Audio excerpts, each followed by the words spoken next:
When you are the most followed K-pop idol on the planet, possessing a level of global fame that borders on the mythical, privacy is no longer a right. It is an illusion.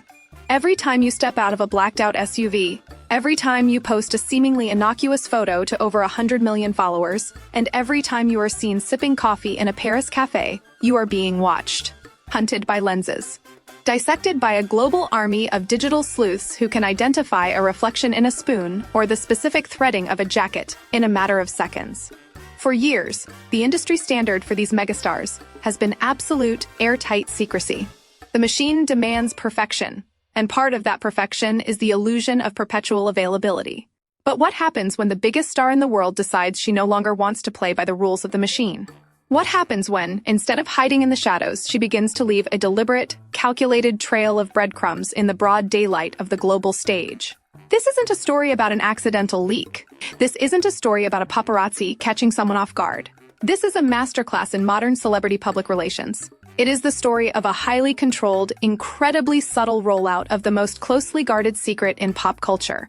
Over the span of 18 months, a series of invisible threads were woven together in plain sight.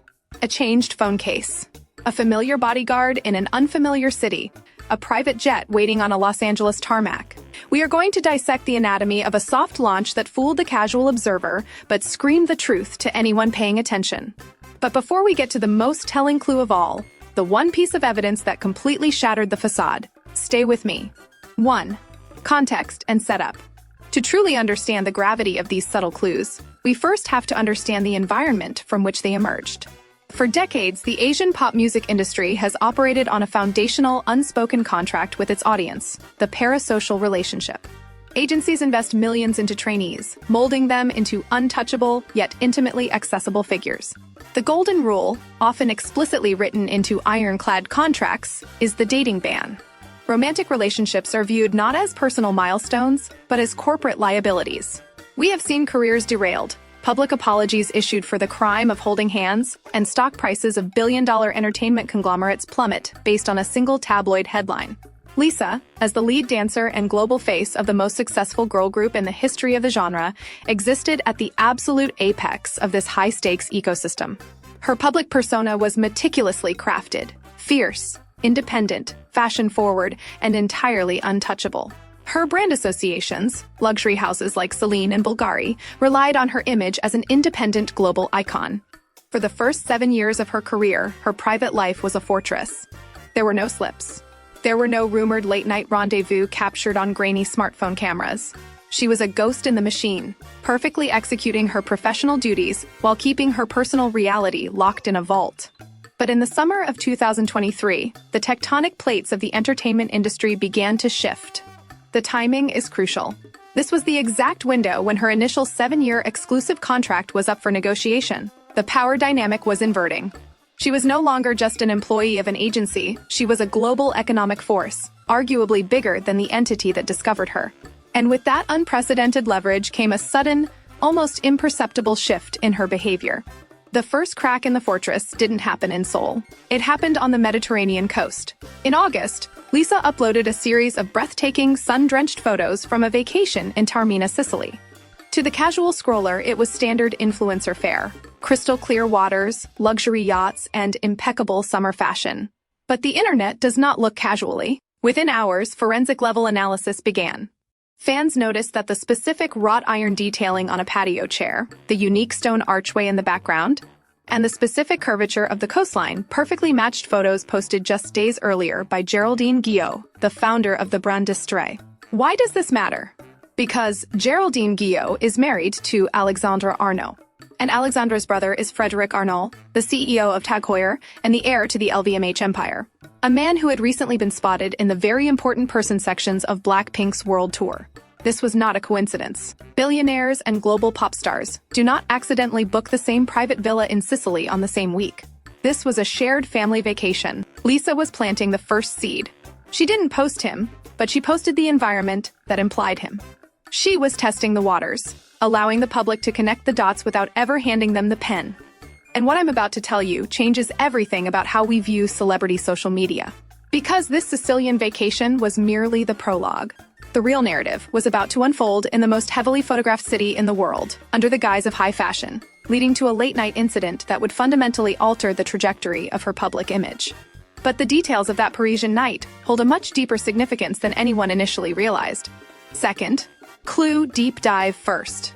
If the Italian vacation was a whisper, the digital breadcrumbs that followed were a conversation spoken in code. To decode it, we must look at the psychology of the modern celebrity. When a public figure is forced to hide a massive part of their life, the psychological toll is immense. There is an innate human desire to be known, to share one's happiness, and to claim one's space in the world. When you cannot issue a press release, you rely on semiotics, the study of signs and symbols. You communicate through the negative space. Enter the saga of the phone case.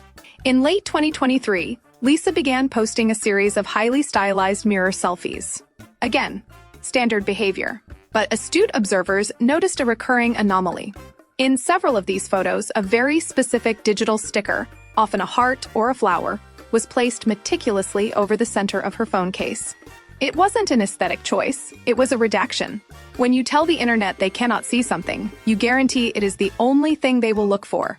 Through lighting adjustments and cross-referencing paparazzi photos taken from different angles on the same days, the digital sticker was bypassed. The phone case featured a custom monogram. The letters were F.A. Why would a superstar with limitless resources carry a phone case bearing the initials of an LVMH heir unless it was a deeply personal token? This is where the subtlety becomes deafening. She knew the mirror selfies would be scrutinized. She placed the sticker knowing it would draw attention. It is the celebrity equivalent of a deliberate leak, plausible deniability wrapped in a blatant clue. She could claim privacy while simultaneously broadcasting her reality. But here's where it gets interesting. The clues transitioned from digital symbols to physical logistics. When you operate at the highest echelon of global wealth and fame, security is not just about safety. It is a signature. The bodyguards employed by K-pop agencies are highly recognizable figures to fans. They are part of the entourage, known by name, with their own fan followings. During a seemingly private trip to Paris in the fall of 2023, Lisa was spotted exiting a luxury hotel. But the man shielding her from the flashing bulbs was not her usual Korean security detail. He was a tall, stoic European professional. A quick cross-reference of corporate security databases and previous paparazzi footage revealed his identity. He was a personal protection officer frequently employed by the Arnault family. Let that sink in. She was not just spending time with the heir to a $300 billion luxury conglomerate, she was integrated into his family's private security infrastructure. You do not lend your personal bodyguard to an acquaintance. In the world of the ultra-elite, sharing a security detail is the ultimate declaration of inner circle status. It means her physical safety was now under the jurisdiction of the Arnault family office. This logistical overlap was a glaring beacon to the business world. The entertainment media was focused on romance, but the financial media started paying attention to the synergy. She was the face of Celine and Bulgari, both LVMH brands. He was the son of the LVMH chairman. The lines between personal relationship and global corporate alliance were blurring into a singular, impenetrable powerhouse. Yet, neither party spoke a word to the press. They didn't have to. The architecture of their lives was doing the talking for them. Third, clue, deep dive second. As 2023 bled into 2024, the strategy evolved. The breadcrumbs were no longer hidden in the background of Instagram photos. They were being dropped in the most exclusive rooms on Earth.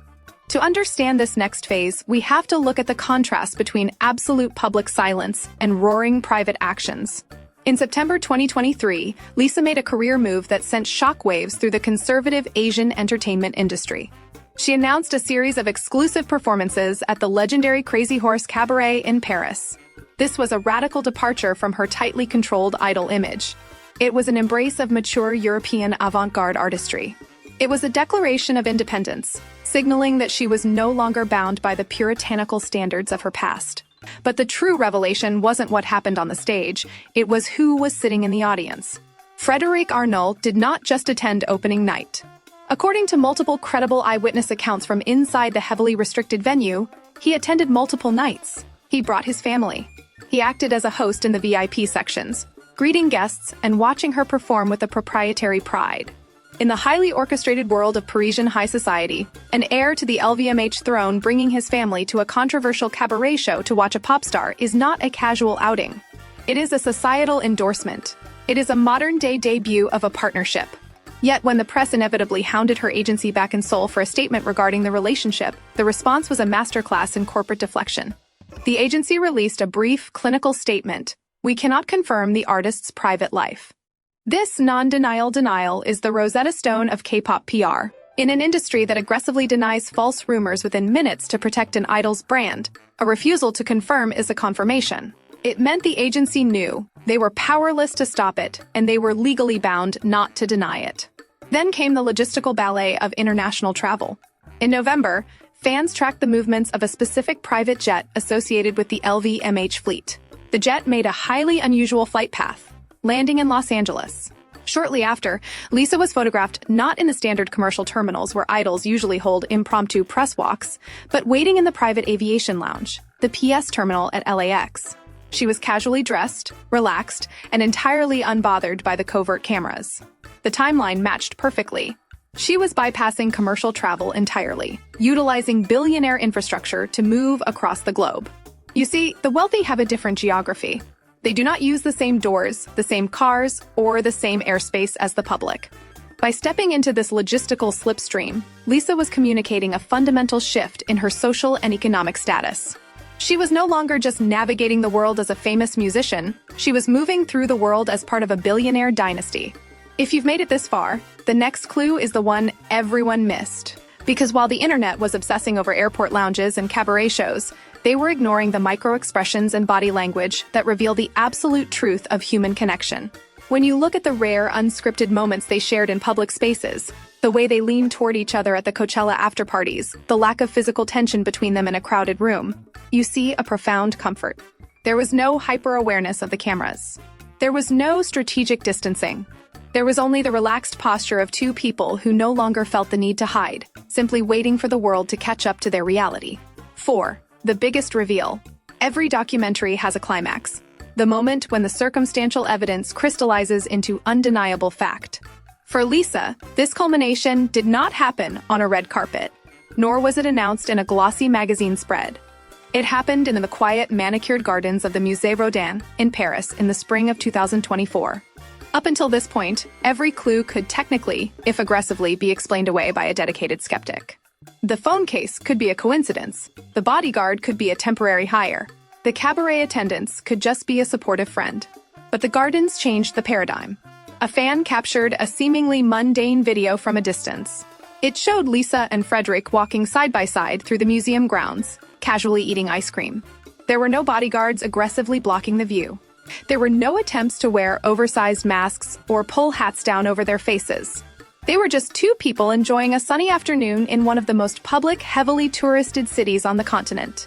But this wasn't a lapse in judgment, it was a strategic revelation. We call this the soft launch. In the modern era of hypervisibility, a hard launch, an official statement or a posed Instagram photo, invites intense critical scrutiny. It demands commentary. A soft launch, however, is deeply psychological. By allowing themselves to be seen doing something utterly mundane in broad daylight, they removed the scandal from the equation. They took away the paparazzi's power. You cannot expose a secret that isn't being hidden. And what I'm about to tell you changes everything about why this moment happened when it did. Because to understand the timing of the Musée Rodin walk, we must look at what was happening in the boardroom.